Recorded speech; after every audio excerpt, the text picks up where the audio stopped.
frère, sorcier ne respecte aucun chrétien pour qui pasteur prie.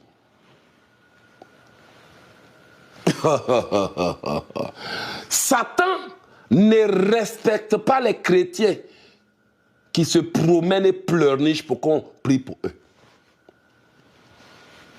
Les seules personnes que Satan respecte, ce sont ceux qui résistent. Jésus dit que depuis le temps de Jean-Baptiste jusqu'à présent, le royaume des cieux est forcé. Ce sont les violents qui s'en emparent. Les seules fois que les maris de vous quittent, c'est quand vous les combattez.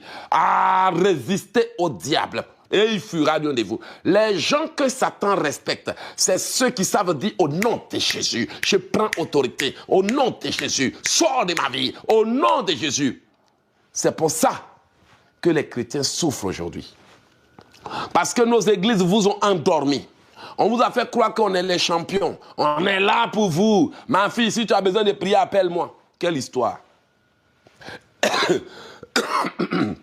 Et depuis lors, l'ennemi attend quand ton papa spirituel s'en va dormir, il vient te massacrer. L'ennemi attend quand ta mère spirituelle n'est pas là, il vient te tirer les oreilles. Pour te menacer. Pour dire, c'est toi qui as moi les gens pour prier contre moi. L'ennemi attend quand ton père spirituel n'est pas là pour dire te violer.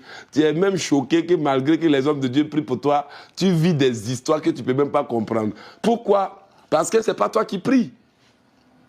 Parce que Jésus a dit de prier en tout lieu et en tout temps pour avoir la capacité, pour avoir la force, pour avoir le temps, pour avoir le pouvoir de quoi? De résister. Celui qui prie a la force de résister. Celle qui prie a la puissance de résister. L'onction que tu accumules, le feu que tu accumules va faire que Satan va même s'éloigner de toi. Apprends-nous à prier. Aujourd'hui, je suis tenté de le dire, mais je dois le dire quand même.